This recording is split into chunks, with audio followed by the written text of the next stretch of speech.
অন্তর্বর্তী সরকারের প্রথম বাজেট উপস্থাপন করবেন অর্থ উপদেষ্টা ডক্টর সালেউদ্দিন আহমেদ। এটি হবে দেশের ৫৪তম বাজেট। বিকেল ৩টায় এই বাজেট উপস্থাপন করা হবে। দুপুরে প্রধান উপদেষ্টার সভাপতিত্বে উপদেষ্টা পরিষদের বিশেষ বৈঠকে ২০২৫-২৬ অর্থ বছরের ৭,৯০,০০০ কোটি টাকার বাজেট অনুমোদন দেওয়া হবে। সকাল ৯:৩০ থেকে শুরু হয়ে দুপুর ১২:৩০টায় শেষ হয় প্রধান উপদেষ্টার সভাপতিত্বে অনুষ্ঠিত উপদেষ্টা পরিষদের বিশেষ বৈঠক। বিকেল ৩টা থেকে পূর্ব রেকর্ডকৃত বাজেট ভাষণটি বাংলাদেশ টেলিভিশন এবং বাংলাদেশ বেতারের মাধ্যমে সম্প্রচারিত করা হবে। এটি চলতি অর্থ বছরের ঘোষিত বাজেটের চেয়ে ৭,০০০ কোটি টাকা কম হলেও সংশোধিত বাজেটের তুলনায় ৪৬,০০০ কোটি টাকা বেশি। উন্নয়ন ব্যয় অর্থাৎ এডিপি চূড়ান্ত হয়েছে ২,৩০,০০০ কোটি টাকা। এনপিআর ও কর বহির্ভূত রাজস্ব আহরণের লক্ষ্য ধরা হচ্ছে ৪৬,০০০ কোটি টাকা। ২০২৫-২৬ অর্থ বছরের বাজেট ঘাটতি ধরা হচ্ছে ২,২৬,০০০ কোটি টাকা। বহুল আলোচিত সেনাবাহিনীর অবসরপ্রাপ্ত মেজর সিনহা মোহাম্মদ রাশেদ খান হত্যা মামলায় সাবেক ওসি প্রদীপ কুমার দাস ও পরিদর্শক মোহাম্মদ লিয়াকত আলীকে মৃত্যুদণ্ড বহাল রেখেছেন আদালত। একই সঙ্গে ৬ আসামির যাবজ্জীবন দণ্ড বহাল রেখেছে আদালত। এছাড়া প্রত্যেক আসামির ৫০,০০০ টাকা করে জরিমানার আদেশ বহাল রাখা হয়েছে। বিচারপতি মোহাম্মদ মুস্তাফিজুর রহমান ও বিচারপতি মোহাম্মদ সগীর হোসেনের হাইকোর্ট বেঞ্চ এই রায় ঘোষণা করেন। সাইদুর রহমান আবিরের রিপোর্ট। বহুল আলোচিত সেনাবাহিনীর অবসরপ্রাপ্ত মেজর সিনহা মোহাম্মদ রাশেদ খান হত্যা মামলায় টেকনাফ থানার সাবেক ওসি প্রদীপ কুমার দাস ও পরিদর্শক লিয়াকত আলীর মৃত্যুদণ্ড বহাল রেখেছেন হাইকোর্ট। একই সঙ্গে ৬ আসামির যাবজ্জীবন দণ্ড বহাল রাখা হয়। এছাড়াও প্রত্যেক আসামির ৫০,০০০ টাকা করে জরিমানার আদেশ বহাল রাখা হয়েছে এই রায়ে। বিচারপতি মোস্তাফিজুর রহমান ও সগীর হোসেনের হাইকোর্ট বেঞ্চ এ রায় ঘোষণা করেন। ট্রায়াল কোর্টের বিচারিক আদালতের যে রায় ছিল, দুইজনের ফাঁসি, লিয়াকত এবং প্রদীপ এবং বাকি যে ৬ জনের যাবজ্জীবন, সেইটা বহাল রেখেছে। অন্য জরিমানা সহ এবং অন্য যে আপিলগুলো ছিল খালাসের এবং শাস্তি বৃদ্ধি করার, সেইটা তারা খারিজ করে দিয়েছে। এখন এটা অ্যাজ ইউজুয়াল ডেথ রেফারেন্স হিসেবে এপিলেট ডিভিশনে যাবে। তারপরে যদি রিভিউ হয়, রিভিউ হবে এবং প্রেসিডেন্ট মার্জনা তারপরে এইটা এক্সিকিউশন কার্যকরী হবে। এ সময় রায় দ্রুত কার্যকর হওয়ার পরেই সন্তুষ্ট হবেন বলে জানান সিনহার বোন। এই রায়টা বহাল রয়েছে, যেটা একটা সত্যের একটা জয় বলবো আমি। কিন্তু আমরা এখনো অপেক্ষা করছি এর পরবর্তী ধাপের জন্য। যখন পরবর্তী ধাপটা সম্পূর্ণ হবে এবং যেদিন রায়টা কার্যকর হবে এই রায়টা, সেদিন আমরা বলবো যে আমরা সম্পূর্ণভাবে সন্তুষ্ট। এই হত্যা মামলার রায় দ্রুত কার্যকর করতে রাষ্ট্রপক্ষ আরও উদ্যোগী হবে বলে জানান অ্যাটর্নি জেনারেল। লিয়াকত তার নিথর দেহে পা দিয়ে আঘাত করেছে। প্রদীপ এসে তার নলির উপরে বুটের আঘাতে মৃত্যু নিশ্চিত করেছে।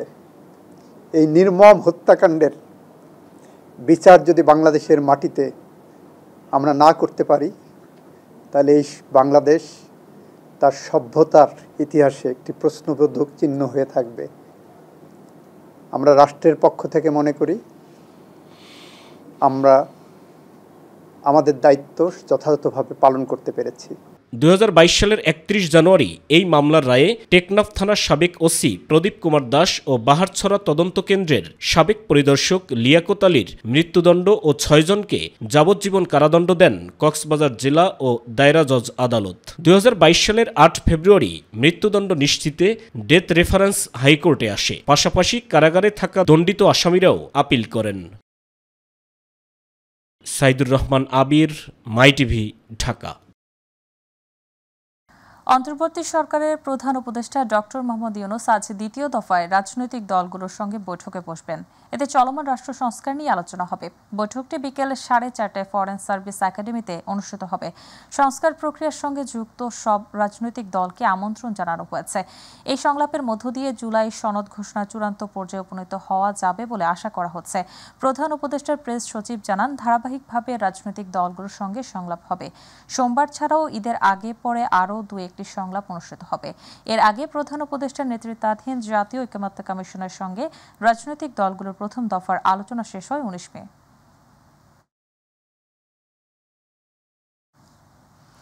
নিবন্ধন ও প্রতীক ফিরে পেতে প্রধান নির্বাচন কমিশনার AMM নাসির উদ্দিনের সঙ্গে বৈঠক করেছেন জামাতে ইসলামী নেতারা। দুপুর 12:15টায় আগারগাঁও নির্বাচন ভবনের সভাকক্ষে এ বৈঠক শুরু হয়। জামাতের সহকারী সেক্রেটারি জেনারেল ও সাবেক MP ও HM হামিদুর রহমান আজাদের নেতৃত্বে 6 সদস্যের প্রতিনিধি দলে ছিলেন কেন্দ্রীয় সহকারী সেক্রেটারি জেনারেল অ্যাডভোকেট এহসানুল মাহবুব জোবায়ের, নির্বাহী পরিষদ সদস্য অ্যাডভোকেট জসিম উদ্দিন সরকার, অ্যাডভোকেট মতিউর রহমান আকন্দ, মোবারক হোসেন ও অ্যাডভোকেট শিশির মোহাম্মদ মনির। বৈঠক শেষে হামিদুর রহমান জানান, নিবন্ধন ও প্রতীক বিষয়ে ইতিবাচক সাড়া দিয়েছে এসি। আদালতের রায় এক্সিকিউশনের ব্যাপারে যে আমরা আবেদন করেছি ইলেকশন কমিশনের কাছে, সেটার উপরে ডিসকাশন হয়েছে।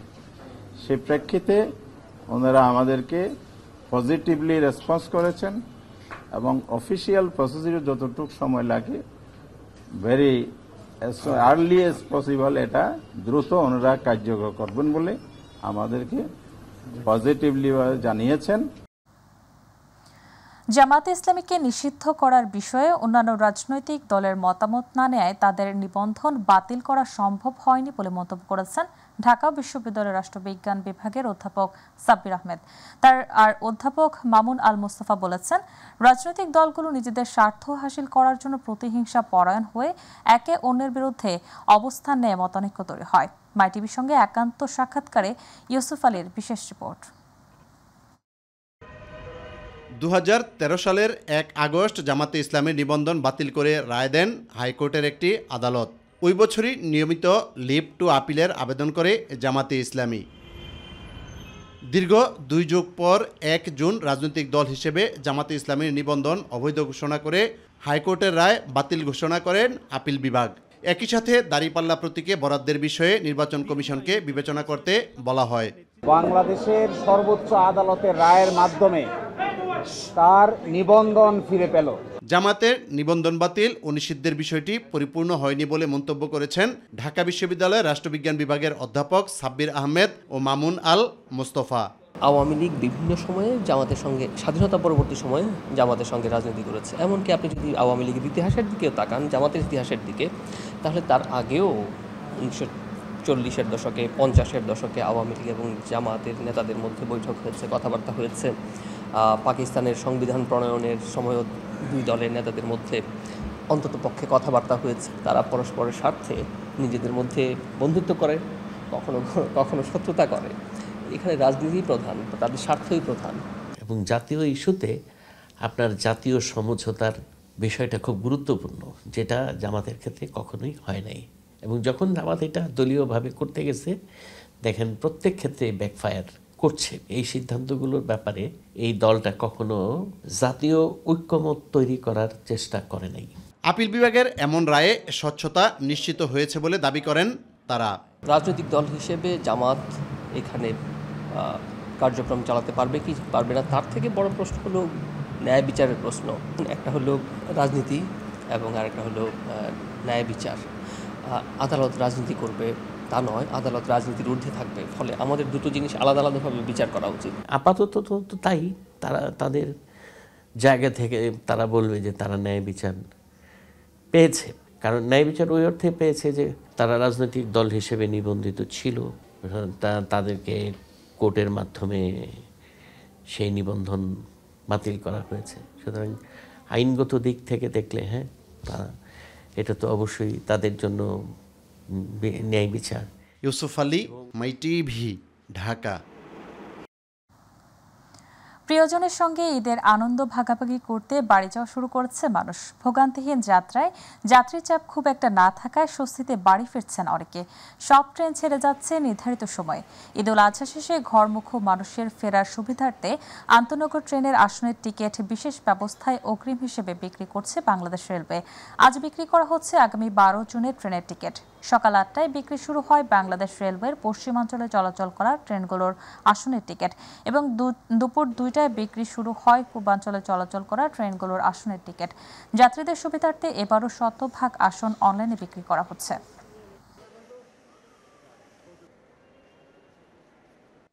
আসলে অন্য বছরের তুলনায় এবার আরও বেশি ভালো লাগছে, কারণ রাস্তায় তেমন কোনো জ্যাম নেই। অনলাইনে যখন করে অনলাইনে আর পাওয়া যায় না, সাথে সাথে আপনি ঢুকবেন দেখাবে যে বিজি দেখাচ্ছে, আবার দেখবেন তারপরে আর নাই।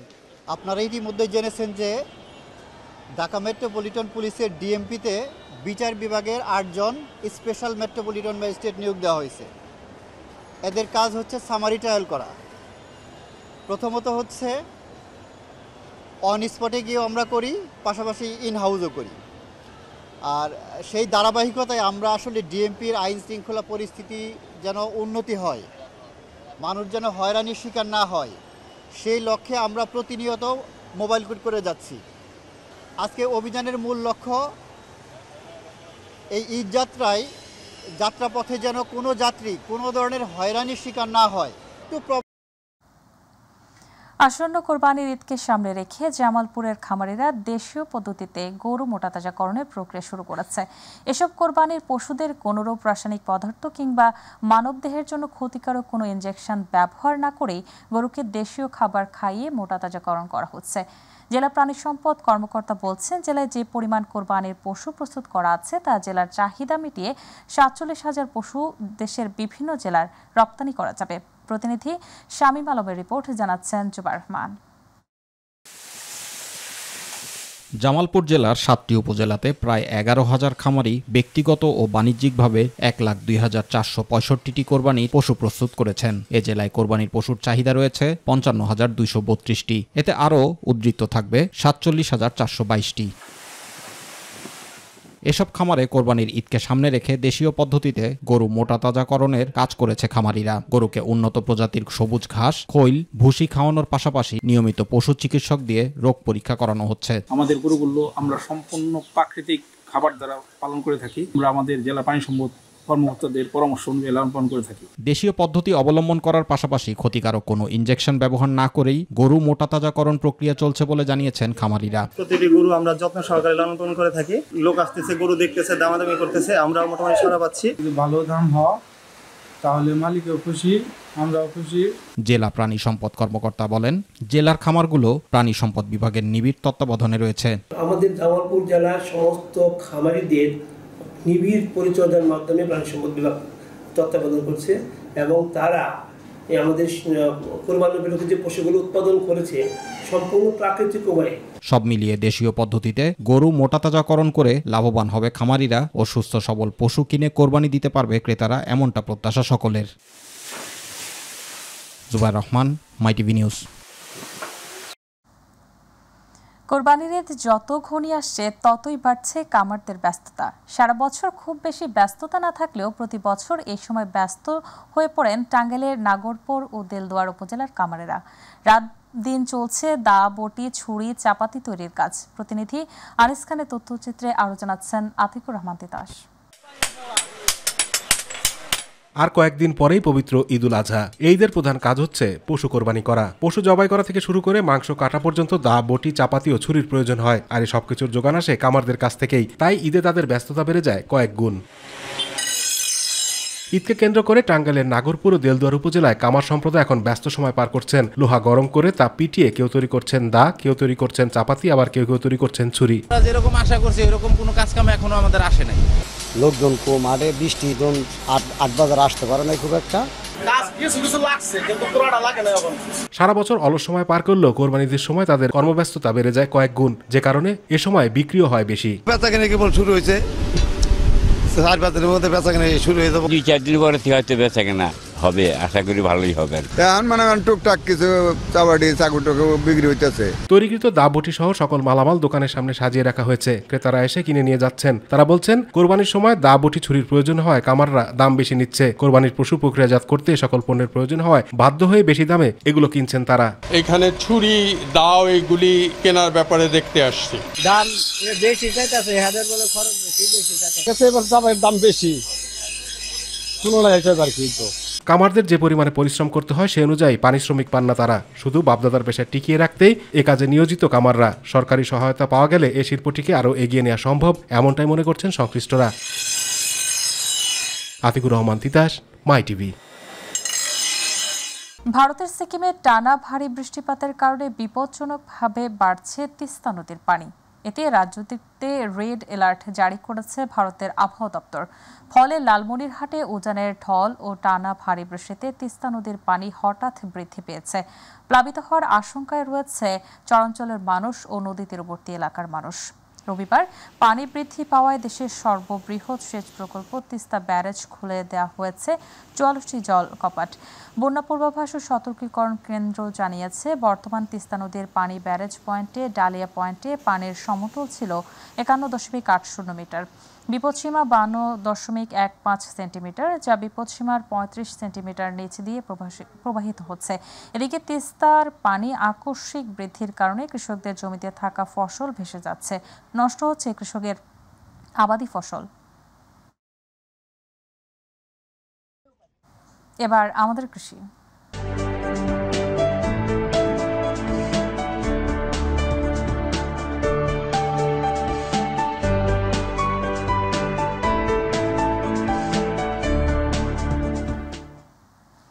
বরগুনার বেতাগী ও আমতলী উপজেলায় এবার বোরো ধানের বাম্পার ফলন হয়েছে। বাজারে দর ভালো পেলে খুশি কৃষকরা। কাঁচা ধানই বিক্রি হচ্ছে মন প্রতি 1250 টাকা থেকে 1300 টাকায়। এদিকে কৃষকদের ভর্তুকি মূল্যে বীজ, সার, উপকরণ দিয়ে পরামর্শ দিয়ে যাচ্ছে কৃষি বিভাগ। প্রতিনিধি শফিকুল ইসলাম স্বপনের তথ্যচিত্রে আরো জানাচ্ছেন শামস্তাবৃত উচ্ছ্বাস। প্রতিকূল আবহাওয়া আর নানা প্রতিবন্ধকতা পেরিয়ে এবার বরগুনায় বোরো ধানের বাম্পার ফলন হয়েছে। এতে খুশি কৃষকরা। ধান কাটা ও মাড়াইয়ে ব্যস্ত সময় পার করছেন তারা। কৃষকরা জানান, চলতি মৌসুমে কৃষি অফিসের সহযোগিতা ও পরামর্শ, ট্রেনিং সহ সরকারের প্রণোদনা, সার ও সকল উপকরণ পেয়ে ভালো ধান ফলাতে পেরেছেন তারা। এখন ফসল ঘরে তোলার তোড়জোড় চাষিদের। মাঠে কাজ করতে আছে, আল্লাহ দিলে ধান খুব ভালো হয়েছে, আমরা এবছর লাভবান আছি, সবকিছুই ভালো আছে। নিয়মিত পরিচর্যা, সময় মতো সার ও কীটনাশক প্রয়োগের কারণে প্রতিকূল পরিস্থিতিতেও ঘুরে দাঁড়িয়েছেন কৃষকেরা। এমন অবস্থায় ধানের ভালো দাম পেয়ে খুশি তারা। কৃষি অফিস থেকে আরো ভালো উন্নত ধরনের কোনো দাম থাকে যদি আমাদের দেয়, তবে আশা করি আমরা আরো ভালো চেষ্টা করব। কৃষকের বোরো ধান আবাদে প্রয়োজনীয় পরামর্শ সহ সকল ধরনের সহযোগিতার কথা জানিয়েছে কৃষি বিভাগ। এই বছরে আমতলী উপজেলায় 3233 হেক্টর জমিতে বোরো আবাদ হয়েছে। তার ভিতরে জনপ্রিয় জাতের ভিতরে 67, বৃধান 67, বৃধান 74, বৃধান 101, 2, 4 এই সকল জাতের আবাদ হয়েছে এবং বর্তমানে মাঠ পর্যায়ে বোরোর ফলনের অবস্থা, বোরো ধানের অবস্থা খুবই ভালো আছে। কৃষি বিভাগের তথ্য মতে চলতি মৌসুমে বরগুনার বেতাগী ও আমতলী উপজেলায় 3233 হেক্টর জমিতে বোরো ধানের আবাদ হয়েছে। শামস্তাবৃত উচ্ছ্বাস, মাই টিভি নিউজ ডেস্ক।